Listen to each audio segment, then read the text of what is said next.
ولا تقتلوا أولادكم من إملاق نحن نرزقكم وإياهم۔ بچے کس قدر عظیم نعمت ہے، اسے بیان کرنے کی ضرورت نہیں ہے، ہر آدمی اسے محسوس کرتا ہے، جانتا ہے۔ ایک پریشان باپ جب باہر کی تھکاوٹ اور پریشانیوں سے چور ہو کر کے اپنے گھر میں آتا ہے تو اس کی بے چینی کو، بے قراری کو بچوں کو دیکھ کر کے قرار آتا ہے۔ ایک ماں جب بچوں سے لپٹتی ہے، اسے دیکھتی ہے تو اسے سکون آتا ہے۔ والدین بچوں کی کھلکھلاہٹ اور مسکراہٹ کو دیکھ کر کے اپنے غموں کو، اپنی تکلیفوں کو بھول جاتے ہیں۔ بچوں کو اللہ رب العالمین نے اپنی عظیم نعمتوں میں شمار کیا ہے۔ اسی لیے مستدرک حاکم کی روایت میں ام المؤمنین عائشہ صدیقہ رضی اللہ تعالیٰ عنہ کہتی ہیں کہ اللہ کے نبی صلی اللہ علیہ وسلم نے فرمایا ان اولادکم ہبۃ اللہ لکم، تمہاری اولادیں، تمہارے بچے اللہ کی طرف سے تمہارے لیے عطیہ ہیں، گفٹ ہے، ہدیہ ہے۔ اولاد کی خواہش ایک ایسی خواہش ہے کہ ہر کسی کے ہاں یہ پائی جاتی ہیں۔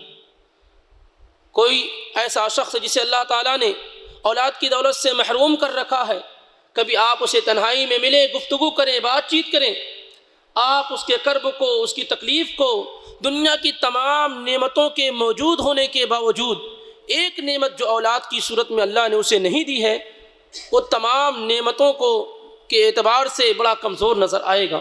اس کا کرب، اس کی تکلیف، اس کی پریشانی بالکل ظاہر رہتی ہے، اس کے چہرے پہ کھلکھلاہٹ نہیں ہے، مسکراہٹ نہیں ہے، سکون نہیں، اطمینان نہیں ہے۔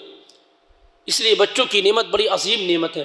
بچے پوری دنیا میں اور دنیا کے کونے کونے اور چپے چپے میں، چاہے وہ گھر ہو، باغات ہو، مسجدیں ہوں، مدرسے ہوں، اسکول ہوں، کہیں کوئی بھی جگہ ہو، جو علاقے، جو خطے بچوں کے وجود سے خالی ہوتے ہیں وہاں کوئی رونق نظر نہیں آتی ہے۔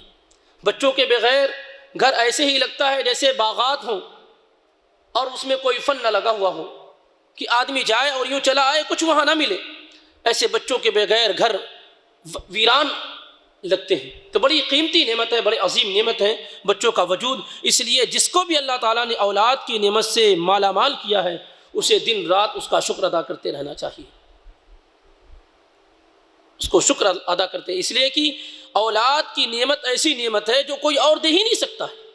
اگر ہمارے پاس پیسے نہیں ہیں تو کسی اور سے مل جائیں گے، مکان نہیں کوئی اور دے دے گا، کاروبار نہیں کوئی اور دے دے گا۔ اولاد کی نعمت تو ایسی نعمت ہے جو کوئی نبی بھی نہیں دے سکتا، کوئی پیر اور ولی بھی نہیں دے سکتا ہے۔ اولاد کی نعمت تو صرف ایسی نعمت ہے، صرف اللہ وحدہ لا شریک بھی ہی دے سکتا ہے۔ اس لیے اگر آپ قرآن کا مطالعہ کریں تو انبیاء کے متعلق آپ جانتے ہیں کہ انبیاء دنیاوی نعمتوں کو اللہ رب العالمین سے طلب نہیں کرتے ہیں۔ مکان، پیسے، مال و دولت، پراپرٹی، شہرت اور عزت، یہ چیزیں انبیاء اللہ سے طلب نہیں کرتے ہیں۔ لیکن اولاد جن نبیوں کے ہاں نہیں پائی گئی، یا جن نبیوں کو اللہ تعالیٰ نے اولاد کی نعمت سے محروم رکھا، ان نبیوں نے اللہ کی بارگاہ میں ہاتھ پھیلا دیے، اولاد کے لیے مطالبہ شروع کر دیا، اور اولاد کی ضرورت محسوس ہوئی۔ خاص طور سے قرآن حکیم میں دو نبیوں کا تذکرہ بڑی ہی صراحت کے ساتھ موجود ہے۔ ایک ہمارے اور آپ کے باپ سیدنا ابراہیم علیہ السلام اور دوسرے سیدنا زکریا علیہ السلام۔ سیدنا زکریا علیہ السلام کا معاملہ تو ایسا تھا کہ وہ خود بہت بوڑھے ہو چکے تھے۔ قرآن کہتا ہے وَاشْتَعَلَ الرَّأْسُ شَيْبًا، سر کے سارے بال کیا ہو گئے تھے؟ سفید ہو چکے تھے، کوئی بال ڈھونڈنے سے بھی کالا نہ ملے، اس قدر بڑھاپے کی عمر کو پہنچ چکے تھے، ہڈیاں کمزور ہو چکی تھیں۔ وَكَانَتِ امْرَأَتِي عَاقِرٌ، اور بیوی بھی بانجھ تھی، خود بڑھاپے کی اس عالم میں ہے اور بیوی بھی بانجھ ہے۔ وَلَمْ أَكُنْ بِدُعَاءِ رَبِّي شَقِيًّا، لیکن اپنے رب سے مانگ کر کے محروم نہیں ہوئے۔ ایسی عمر میں بھی اللہ رب العالمین سے اولاد طلب کرتے ہیں، اولاد مانگتے ہیں، اور اللہ رب العالمین انہیں اولاد کی دولت سے مالا مال فرماتا ہے۔ اور دوسرے نبی سیدنا ابراہیم علیہ السلام ہیں، جنہوں نے اللہ رب العالمین سے بڑھاپے کے عالم میں اولاد کی طلب کی، اولاد کی دعا کی، اولاد کی درخواست کی۔ رب ہب لی من الصالحین، اے اللہ اپنی جانب سے مجھے نیک اولاد اور صالح اولاد عطا فرما۔ اس سے معلوم ہوتا ہے کہ اولاد کی نعمت یہ بڑی عظیم نعمت ہے. جتنے انبیاء گزرے ہیں تمام لوگوں کو اللہ تعالیٰ نے اولاد والا بنایا تھا. قرآن کہتا وَلَقَدْ أَرْسَلْنَا رُسُلًا مِّن قَبْلِكَ وَجَعَلْنَا لَهُمْ أَزْوَاجًا وَذُرِّيَّةً. ہم نے آپ سے پہلے جتنے بھی انبیاء اور رسول بھیجے سب بیوی اور بچے والے تھے، سب بیوی بچے والے تھے. تو اس سے اس کا احساس ہوتا ہے. اور اولاد کی محبت ایسی محبت ہوتی ہے، ایسی محبت ہوتی ہے جو کبھی ختم نہیں ہوتی ہے، کبھی ختم نہیں ہوتی ہے. آدمی کو اس بات کی خوشی نہیں ہوتی ہے کہ اسے کوئی مقام اور مرتبہ مل جائے. مثال کے طور پر باپ اور بیٹے دو ہوں، کسی کمپنی میں آفر آیا ہے، دونوں نے اپلائی کیا ہے، باپ کو جاب مل گئی، بیٹے کو جاب نہیں ملی، تو باپ اپنی جاب پا کر کے خوش نہیں ہوتا ہے. ہاں لیکن باپ کو جاب نہ ملی، بیٹے کو جاب مل گئی تو باپ کی خوشی میں کوئی کمی نہیں آتی، خوش ہو جاتا ہے. یعنی خود کا ترقی نہ پانا اور بیٹے کا ترقی پا جانا یہ اس کے لیے کیا ہے؟ بڑی خوشی کا ذریعہ اور سبب ہوتا ہے. یہ بہت بڑی بات ہے. اسی لیے جب اللہ تعالیٰ نے ابراہیم علیہ السلام سے کہا قال انی جاعلک للناس اماما، کیا ابراہیم ہم تمہیں لوگوں کا امام بنا رہے ہیں. قال ومن ذریتی، فوراً سوال کہ اللہ میری ذریت کا کیا ہوگا، کیا وہ بھی لوگوں کے امام بنیں گے.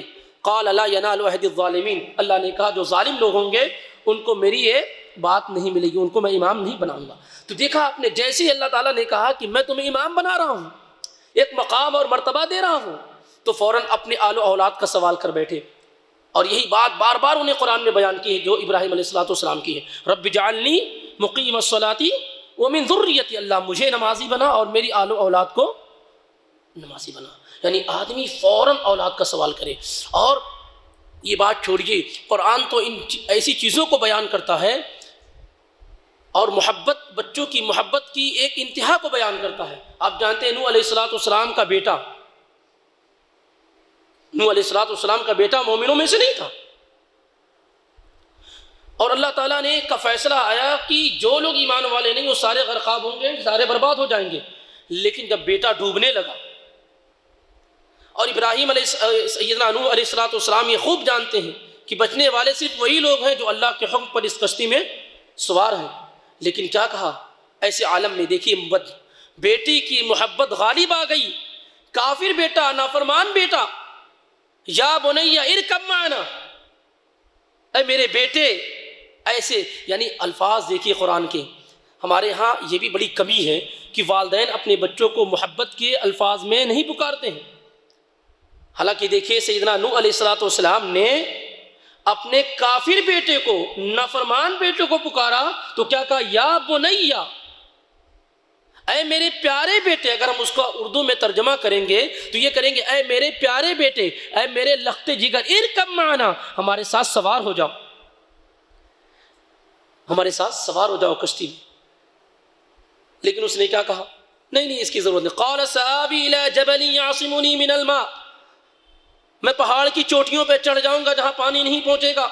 یہ تو نوح اللہ کے پیغمبر تو جانتے تھے کہ تہو بالا تو سب جگہ سے ہونا ہے. قال لا عاصم اليوم من امر اللہ، آج کوئی بچنے والا نہیں. بہرحال تو بتانے کا مقصود یہ ہے کہ باپ کی محبت اس انداز کی ہوتی ہے.